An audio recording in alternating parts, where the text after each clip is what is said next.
sur l'adoration. Amen. Dimanche dernier, nous avons dit que l'adoration, c'est l'offrande de sa vie à Dieu. Adorer Dieu, c'est plus que chanter. C'est plus que venir au temple. Nous avons vu également que l'adoration est devenue spirituelle. Jésus a dit que le Père, Dieu est esprit, il faut que ceux qui l'adorent l'adorent en esprit et en vérité. Si l'adoration avait une connotation plutôt matérielle dans l'Ancien Testament, à partir de la venue de Jésus, de la nouvelle alliance, maintenant nous sommes passés à une adoration spirituelle.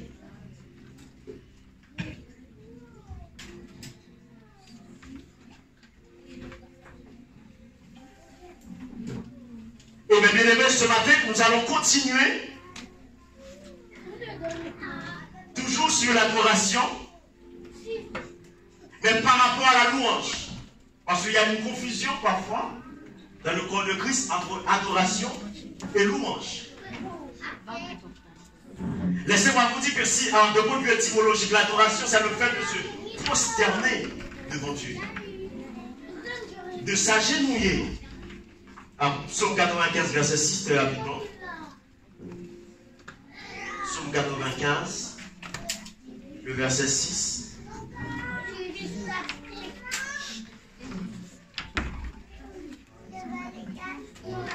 Venez, prosternons-nous et humilions-nous, fléchissons le genou devant l'Éternel, notre Créateur. Donc adorer Dieu, c'est le fait de se prosterner, de s'incliner, de s'agenouiller devant Dieu. Mais laissez-moi vous dire, il n'y a pas que physiquement seulement qu'on peut se prosterner devant Dieu.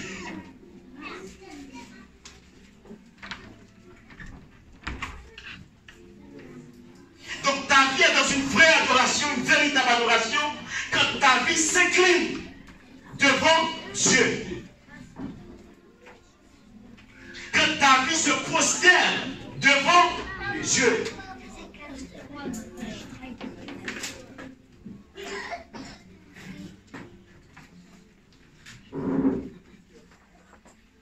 Alors que la louange, c'est le fait de reconnaître ce que Dieu a fait. Voilà pourquoi on adore Dieu pour ce qu'il est, mais on le loue pour ce qu'il a fait ou pour ce qu'il fait. Donc l'adoration s'intéresse à l'être même de Dieu, à la nature de Dieu, à ce que Dieu est. Alors que la louange s'intéresse aux œuvres de Dieu, à ce que Dieu a fait, à ce que Dieu fait, à la création de Dieu. Et nous allons voir pourquoi tout dans l'univers doit louer Dieu. Psaume 148. Le psaume 148.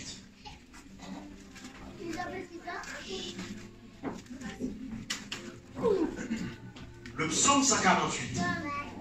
Louez l'Éternel. Louez l'Éternel du haut des cieux. Louez-le dans les lieux élevés. Louez-le vous tous ses anges. Suivez bien avec moi, mes amis, le psaume 148 sur la louange. Louez-le vous toutes ses armées. Louez le soleil et la lune. Même le soleil va louer Dieu. Même la lune est obligée de louer Dieu. Vous louez-le, vous toutes étoiles lumineuses, toutes les étoiles que vous voyez.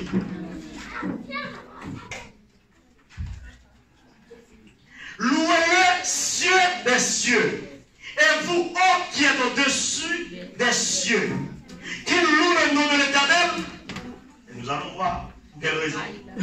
Car l'Éternel a commandé et ils ont été créés. Tout ce qui a été créé par Dieu doit louer Dieu.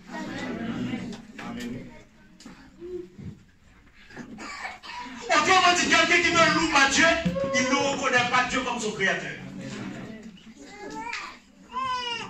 Voilà pourquoi même les pierres, les cailloux doivent louer Dieu.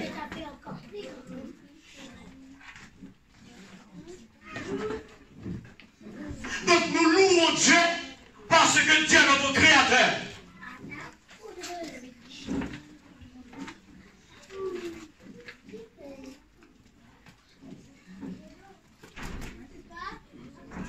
Verset 7, pour aller vite. Louez l'Éternel du bas de la terre, monstres marins. Tout ce qui se trouve dans la mer doit louer Dieu. Et vous tous, amis, feu et grêle. Même le feu doit louer Dieu. Parce que c'est Dieu qui a créé le feu. Neige. Oh, gloire à Dieu. Neige et brouillard. Ceux qui prennent la route très tôt le matin pour aller au travail. Même les brouillards que vous voyez, ils sont condamnés à louer Dieu.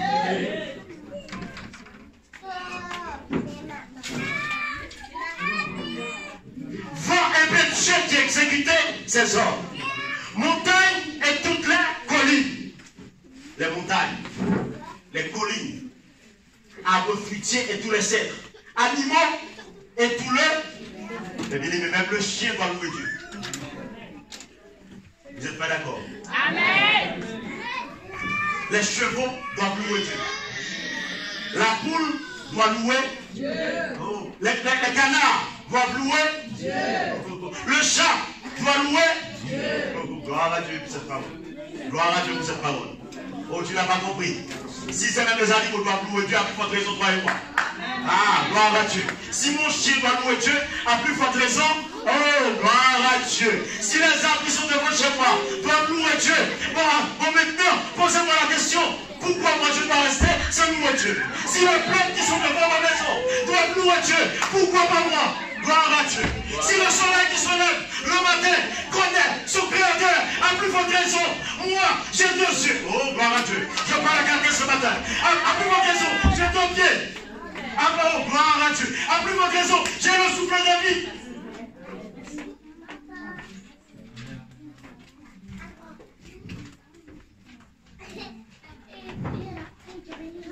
Roi de la terre et tout le peuple. Donc la loi n'est pas réservée à l'église, il est trop bon. Même les présidents qui sont dans les palais, ils voient. Amen. Amen. Parce qu'eux-mêmes, ils ont été créés par. Ils ne le font pas. Ça, c'est leur histoire. Mais la Bible leur demande de louer Dieu, roi de la terre et tout le peuple. Prince et tous les juges de la terre, jeunes hommes et jeunes. Mais bien, il n'y a pas d'âge dans la louange. Oh, gloire à Dieu. Il n'y a pas d'âge pour la louange. Non. Jeunes hommes et jeunes filles. Vieillard ayant. Oh, gloire à Dieu. Vieillard ayant. Vieillard ayant. Vieillard ayant. Vieillard ayant. Qu'il loue le nom de l'Éternel, car son nom seul est élevé, sa majesté est au-dessus de la terre et des cieux. Mais bien aimé, la louange, c'est ça. Alléluia. Amen. Donc on loue Dieu pour ce que Dieu a fait. Parce que Dieu est notre créateur. Gloire à Dieu. Alléluia. Et nous allons avancer ce matin. Je vais voir encore un point. Nous avons vu l'adoration comme un sacrifice pendant cette série.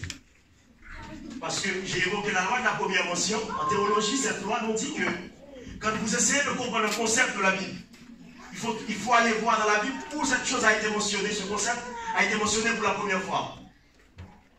Et nous avons vu que le mot adoration, adorer, a été utilisé en Genèse 22 pour la première fois par Abraham. Et Abraham a dit que je vais monter avec mon fils comme sacrifice. Il n'y avait pas d'instrument de musique, il n'y avait pas de chant, il n'y avait pas de chorale, pas de temple, pas de tabernacle, pas d'église.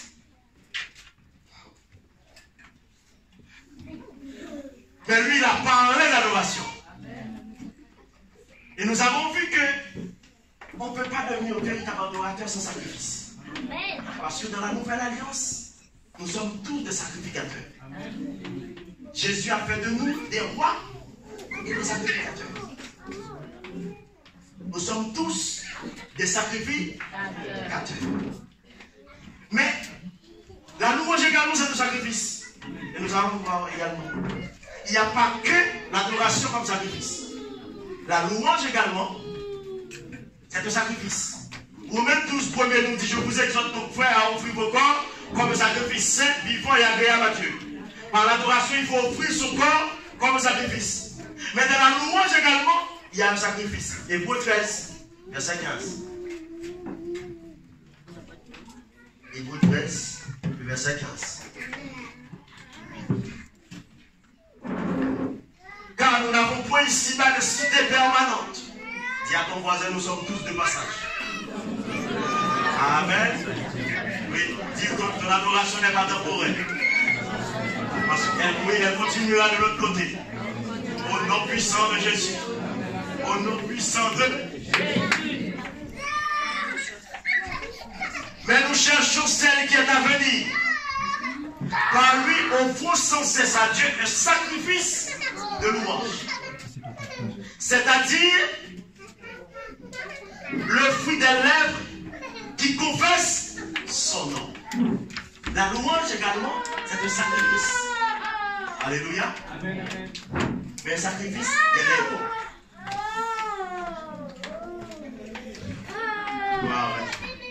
C'est pas comme quoi que tu vas offrir par la louange,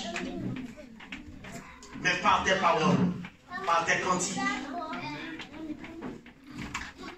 Tu vas élever, confesser le nom de l'Éternel.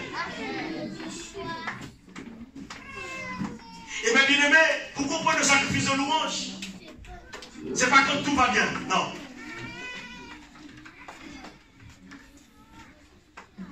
C'est quand les choses vont mal. C'est quand ton fils est hospitalisé. Mais tu es capable de te lever le matin très tôt, de devancer le roi et commencer à louer Dieu. C'est quand ton frigo est vide. Mais tu es capable de te mettre debout et dire que c'est l'Éternel qui est Dieu. C'est comme Job. Tu as tout perdu. Ta santé est attaquée. Ta femme te donne conseil. Elle te dit, maudit Dieu est mère. Et toi tu es capable de dire, mon Rédempteur est vivant. Mon Rédempteur est vivant. Je sais que mon Rédempteur est vivant. Je sais que mon Dieu est vivant. Je sais que mon Dieu est vivant.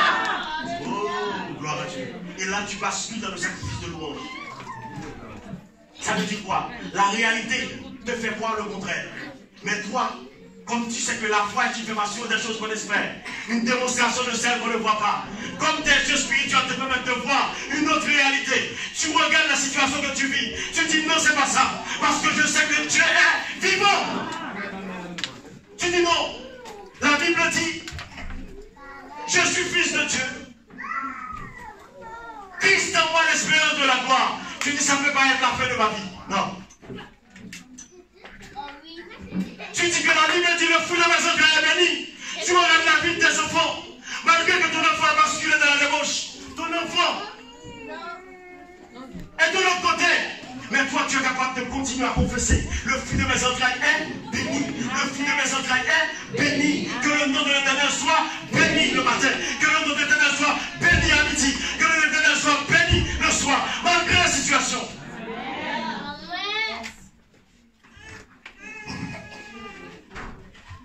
Gloire à Dieu. Sacrifice de louange. Le fruit des lèvres qui confesse le nom de Dieu.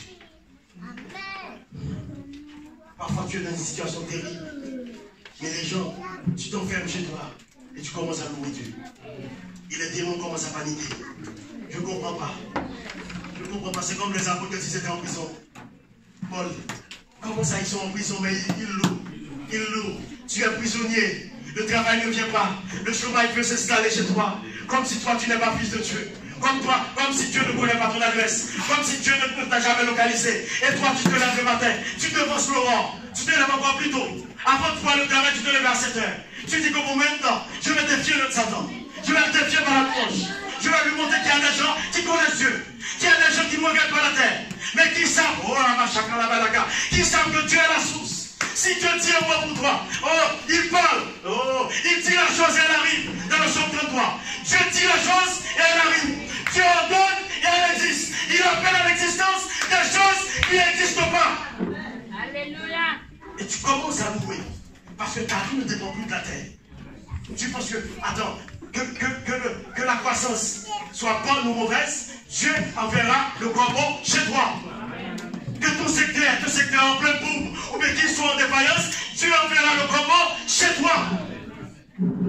Parce qu'il est Dieu. Dieu ne fait pas comme les autres. Il n'agit pas comme les autres. Voilà pourquoi. Et de toute façon, ton action dépend et fonctionne, pour ceux qui connaissent bien les mathématiques, et fonctionne de ta pensée. Ce n'est pas sa raison que la Bible dit, les pensées ne sont pas vos pensées. Dieu ne pense pas comme les autres. Voilà pourquoi si tu veux grandir, tu vas avancer avec Dieu. Commence à ne pas penser comme les autres. Mais commence à caler tes pensées sur la pensée de Dieu. Amen, amen, amen, amen. Amen, amen, amen. Et bien, bien aimé, moi je m'expose à la parole tous les jours. Pourquoi? Parce que je veux que le Saint-Esprit permette à mes pensées de s'aligner, non pas sur les pensées des hommes, mais sur les pensées de Dieu. Alléluia. Parce que si ta pensée n'est pas calée sur la pensée de Dieu, mon frère, tu vas entendre des messages. Tu vas entendre des gens faire des prières. Tu vas voir les choses. Mais tu ne verras jamais la main de Dieu agir puissamment dans ta vie. Parce qu'il y a des prières, ta pensée doit être renouvelée pour faire cette prière. Amen, amen, amen, amen. Oh, il y a une étape, plutôt tu vas franchir dans la louange. Tu ne dois plus penser comme un homme. Bon, de toute façon, quelqu'un qui a le Saint-Esprit de sa vie, qui marche avec Dieu, qui a rencontré Jésus véritablement, qui décide d'avancer avec la parole, il n'est plus un homme véritablement. Parce que la Bible dit qu'il est fils de Dieu. Amen. Amen. Ne serait-ce si vous allez étudier être fils de Dieu, qu'est-ce que ça veut dire en profondeur? J'ai jamais vu un petit cheval qui donne naissance à une chèvre. J'ai jamais vu un chien donner naissance à un chat. Si Dieu t'a engendré, tu es venu fils de Dieu, né de nouveau, par la foi en Jésus-Christ. Maintenant tu es fils de Dieu, ta vie bascule dans le surnaturel. Au nom puissant de Jésus, tu vas regarder la situation. Tes amis ils vont pleurer, mais toi-même tu restes là. Tu sais que mon rédempteur est vivant. Je vais regarder la situation. Ses amis sont venus lui donner conseil, mais je vais rester là. Il a dit l'Éternel a donné, l'Éternel a ôté, l'Éternel a donné, l'Éternel a ôté. Le même Dieu qui m'a donné, il est capable de me redonner. Au nom puissant de Jésus. Oh, le même Dieu qui a ouvert la petite porte, comme ça, il est capable de l'élargir. Alléluia. Sauf que pour que Dieu élargisse cette porte, mon cœur aussi doit préalablement être élargi. Amen. N'oubliez pas que parfois Dieu se présente devant la porte. Mais la porte est comme ça. Alors que le colis il est comme ça. Le colis ne peut pas rentrer. Le colis ne peut pas rentrer. Dieu frappe à la porte. Mais le colis ne peut pas rentrer. Dieu frappe à la porte. Le colis ne peut pas rentrer. Parce que le cœur n'est pas assez élargi. Mais quand le cœur s'élargisse, les colis peuvent venir. Que ça soit de l'IBS. Que ça soit de, je ne sais pas, de Colombos. Que ça soit, je ne sais pas de quoi. Et le colis, quand il arrive, il trouve le cœur dans la louange. Il trouve un cœur, alléluia. Il trouve un cœur qui aime Dieu. Oh, il trouve un cœur qui est passionné de Dieu. Et le colis rentre à l'intérieur. Parfois, mon frère, la religion traditionnelle t'a dit que tu dois prier jeûner 40 jours. Mais on ne t'a jamais parlé de regarder l'état de ton cœur. Ce matin, j'ai une révélation de la part du Saint-Esprit pour toi. L'état de ton cœur compte plus que le nombre de prières que tu fais. Ah, je parle à quelqu'un ce matin. Je parle à quelqu'un ce matin. L'état de ton cœur compte plus que le nombre de jours que tu passes à jeûner. Je parle à quelqu'un ce matin. Parce que la véritable adoration, c'est l'attitude de ton cœur devant Dieu.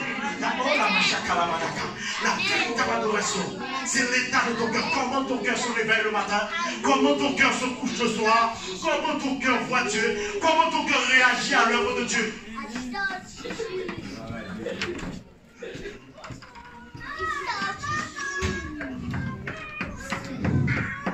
Gloire à Dieu. Voilà pourquoi il y a des gens qui sont détruits. Des prières qu'ils n'avaient jamais prononcées. Pourquoi? Parce que les pensées, ce sont des paroles non prononcées. Alléluia. Parfois, ta vie parle à Dieu sans parler. Ta vie envoie des messages à Dieu sans parler. Voilà pourquoi la semence, c'est une bombe atomique de l'adoration. Parfois, tu présentes une semence à Dieu sans parler. Mais Dieu voit le cœur qui a fait cette semence. Et je le redis, la semence, c'est une bombe atomique de l'adoration. Donc regarde ta vie ce matin. Oui, parce que ta vie bascule de l'adoration. Véritable à la machine à la bas. Devant Dieu ce matin. Alléluia. Je ne vais pas vous aider trop longtemps. Alléluia. Gloire à Dieu. Adoration pour David. Oh oui, oui. La louange. Je vais terminer avec ce point. La louange conduit à l'adoration. Pourquoi la louange conduit à l'adoration? Parce que dans la louange, on met l'accent sur ce que Dieu a fait, ce que les yeux peuvent voir. On commence par dire que Dieu a fait toutes choses. On commence par l'œuvre de Dieu pour arriver à Dieu lui-même.